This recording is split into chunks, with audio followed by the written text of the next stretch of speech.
Welcome to the Golden Nuggets.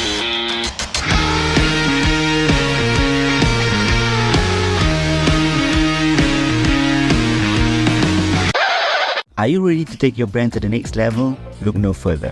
This podcast episode is proudly brought to you by Reka Studio, where creativity meets strategy. Reka Studio is your ultimate partner for branding, marketing, and website solutions. Whether you're a startup looking to establish your brand or a business and expand your marketing reach, Reka Studio got you covered. We create so you don't have to. Don't miss out on the opportunity to supercharge your brand success. Contact Reka Studio today at 889-88746. Back to the episode. Hey guys, welcome back to another episode of the Golden Nuggets podcast. My name is Nazreen and I have Ame beside me. Today we have a wonderful guest, a lady. Ame, you want to do the introduction? Don't know why he opened the IG.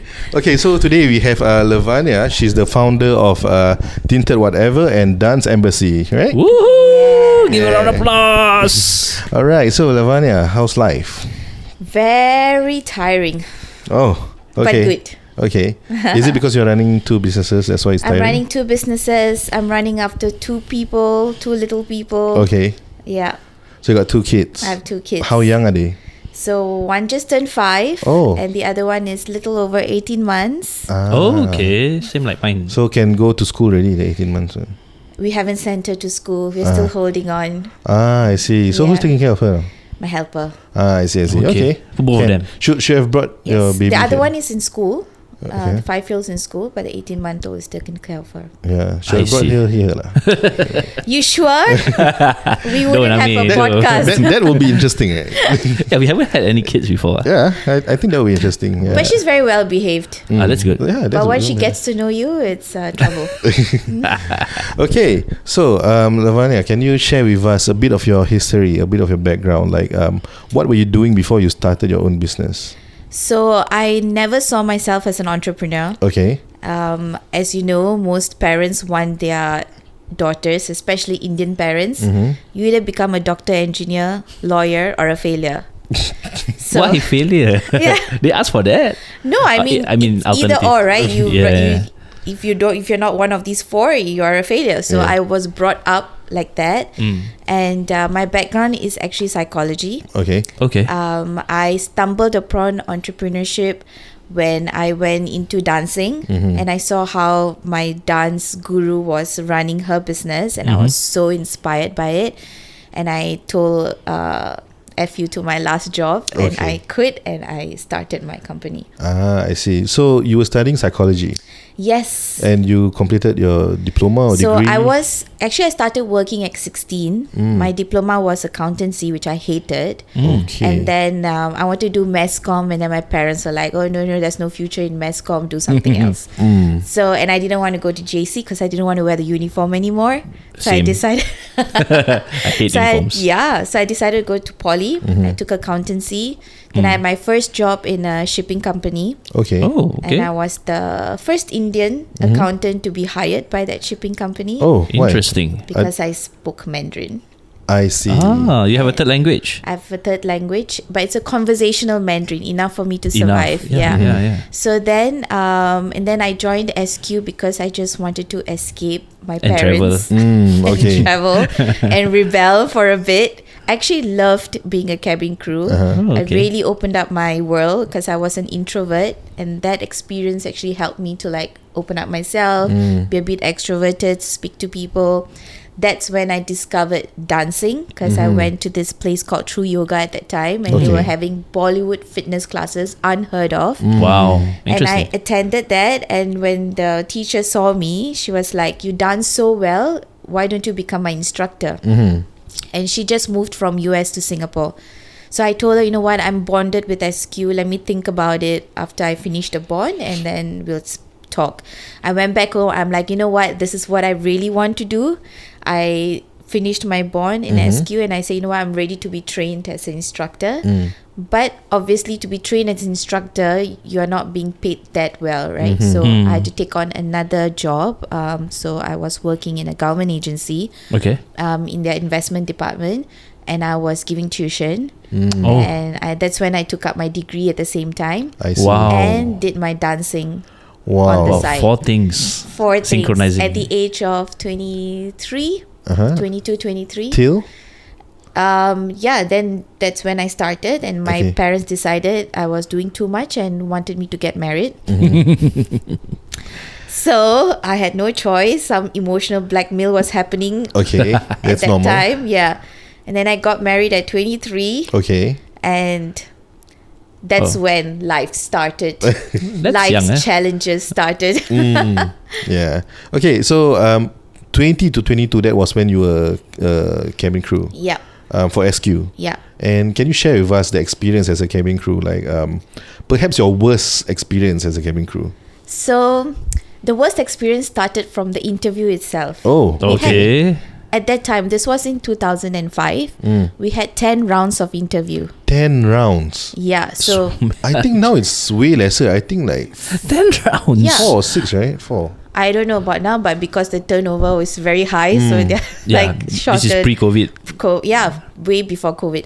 So then 10 rounds of interview, and the ladies around me are beautiful. The girls around me are beautiful, and And I'm local, right? And local, most of them, and I'm like the only Indian in that whole cohort. And I've never felt confident in my life, you know. So going through this whole interview process was such a journey.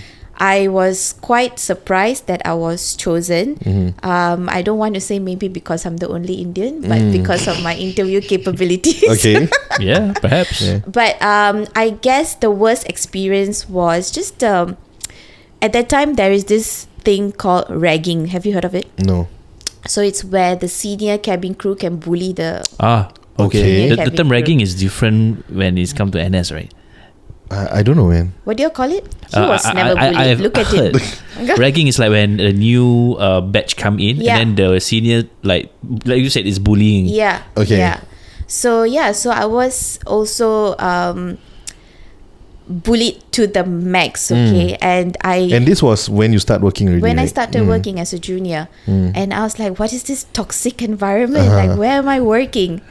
And I would say that was when it kind of like molded me into someone stronger.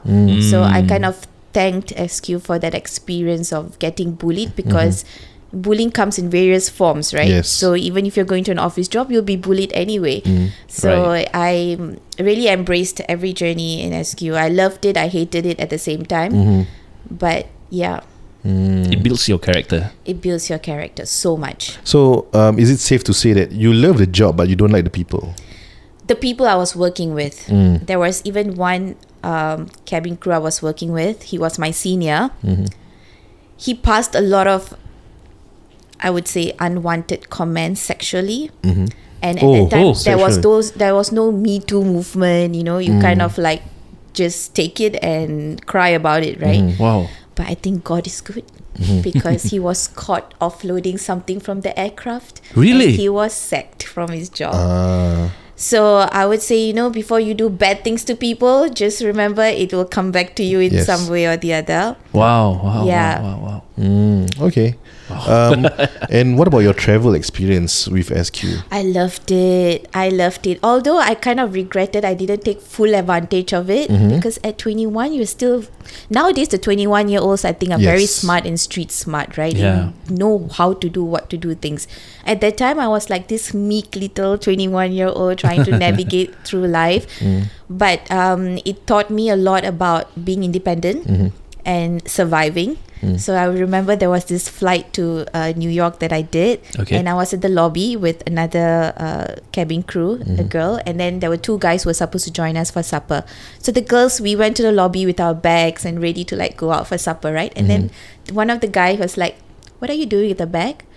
I say, "It's a bag. That's my wallet. That's all my stuff inside." Then he said, "Do you know this is New York and we are going at midnight for supper? If there's gunshots, we are not going to save you." And then I was like, "You're wearing running shoes." I'm also wearing running shoes. We'll run together. So it really taught me about keeping my eyes open, you know, being safe in a strange country. That's when I realized that, okay, Singapore is actually the safest country in the yes. world, and not to take it for granted. Wow. That means we wear bags. We had bags, of course. Obviously, we At went night. back to the room to put back the bag Yeah. after what because he told you can us. just snatch and Yeah, exactly. And the guys are not there to save us. Mm. They're ready to run Okay. Okay, that's And interesting. leave you. and leave us. Exactly. Have that ever happened? What? Gunshots? No, Running away? like to you. Oh, no. I always travel like a poor woman. Okay, that's Yeah. good. That's a good habit, by the way. Yeah. Yeah, go looking like a pauper. No jewelry, no nothing. Because especially if you were to go, I mean, like few years ago I went to Vietnam, right? I got how do I put this? I got cheated. I bought a bag of peanuts for like I think 20 Singapore dollars. Yes, because because my Kena habit is scam. I always bring my phone and my wallet. I hand carry them, and I think when they see my wallet, they think that, oh, this guy you can take advantage of. So when I opened my wallet to give them the money for the peanut, right, he showed me the note, the Vietnamese dong that I'm supposed to give, and at that point of time I haven't like got used to the exchange rate, so I give him the amount that he pointed, and then when I calculate back, I was like, oh, this is $20. Yeah, No. so yeah, I know, right? So I paid $20 for a bag of peanuts, and it's not even nice. I don't even eat it, I think. Yeah. See, they have another word for that. Yes, what is it? STUPID.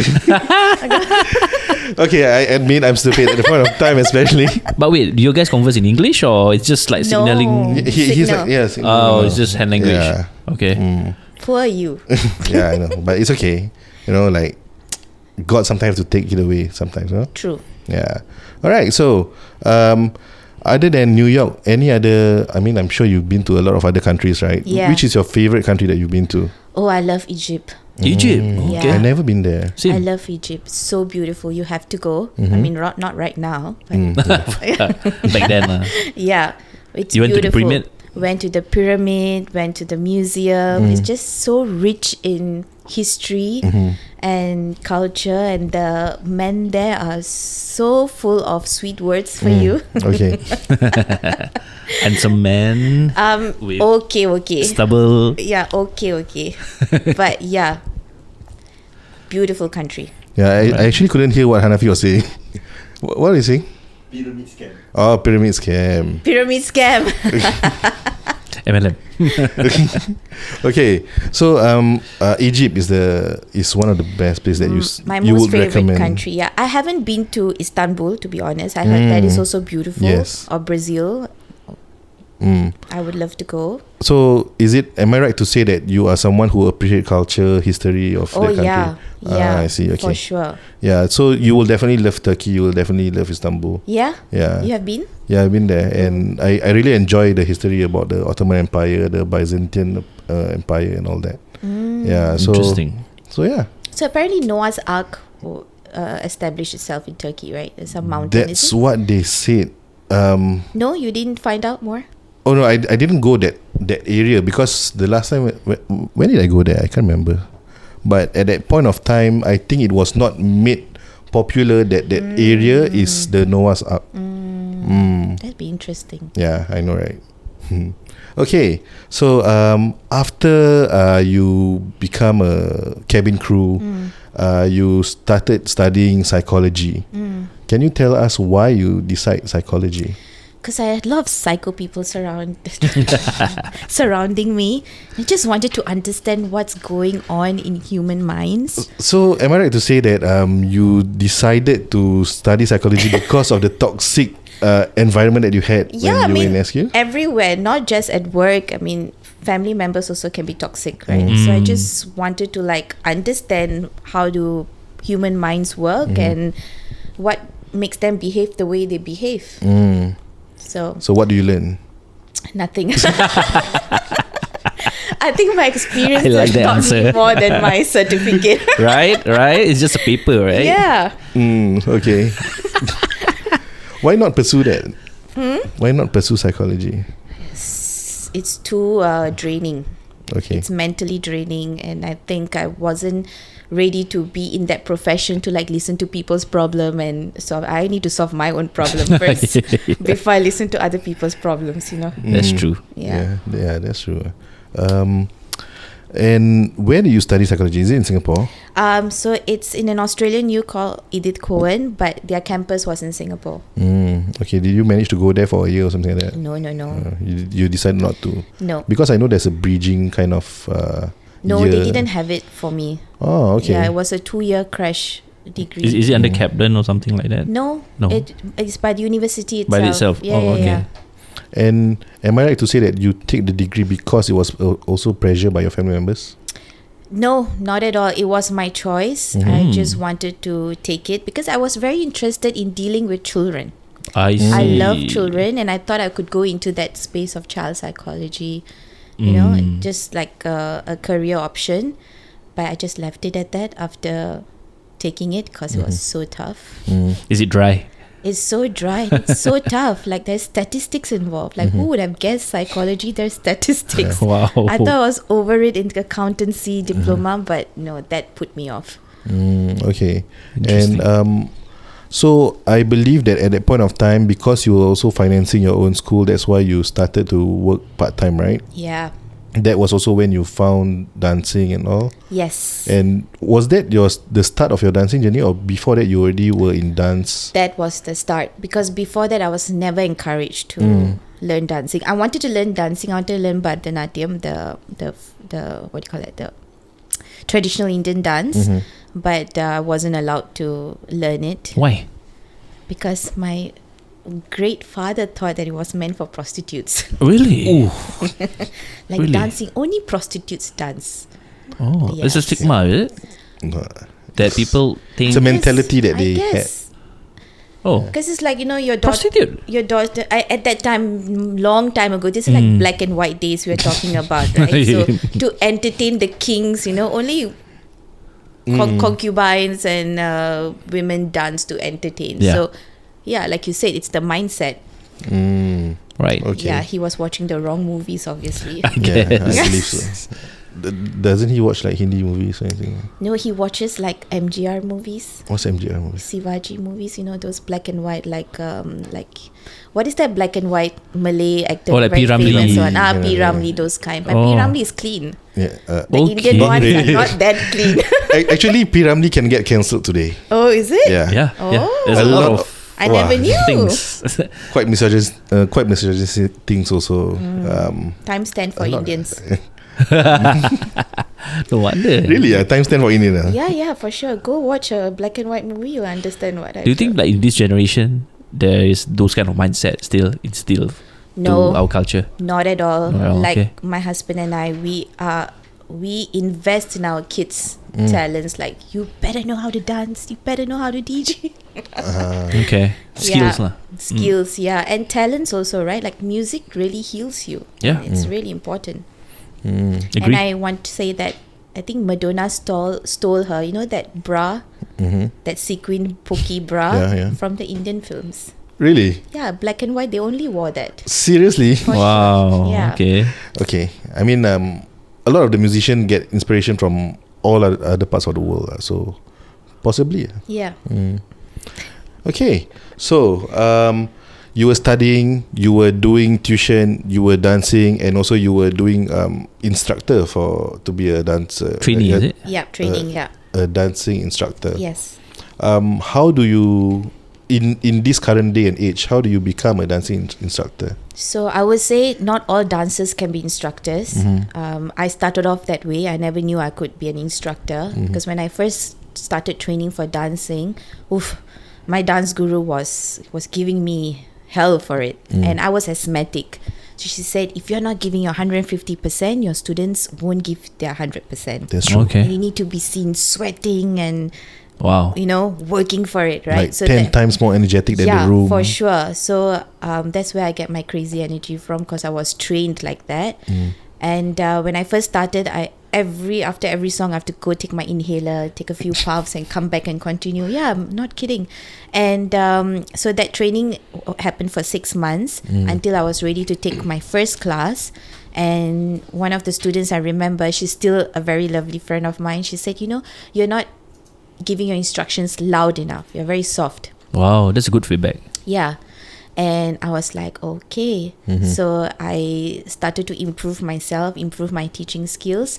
And I would say people are so closed when it comes to receiving feedback, but they don't understand that feedback actually helps you to grow Yes. and improve. 100%. Yeah, and I was very thankful to have that kind of genuine people giving me their frank feedback. Yeah. And if they don't care for you, they don't give you a feedback, you know. Yeah, that's true. So I took that all in my stride. I trained myself even more. I would say in 1 year, I became a better instructor.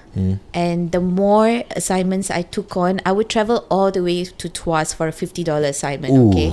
Yeah. Okay. Unheard of now. You tell the instructor, I'll give you $50 to go to Tuas. They will run the opposite Yeah. way. Which part of Tuas? All the way to the end, or All the way to the end. Tuas is already there. Yeah. I No mean, need to question that. Wherever you're from, yeah, even in the West, right? fare is already more than the $50 that she earns. That's true. Yeah. So at the time I was driving a Proton. Oh, okay. Okay.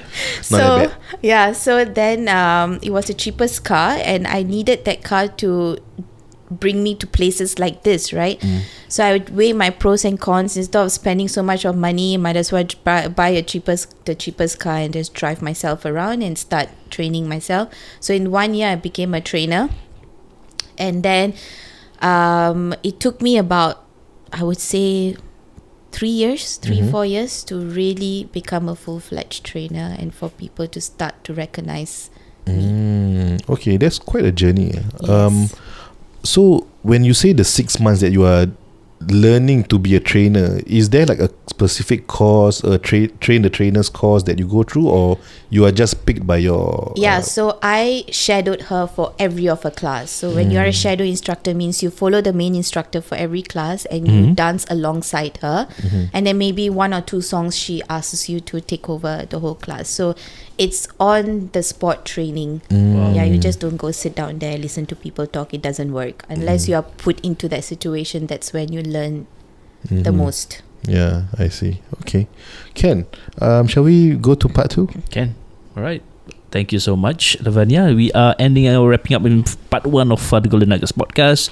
Stay tuned and come back for part 2. Bye-bye.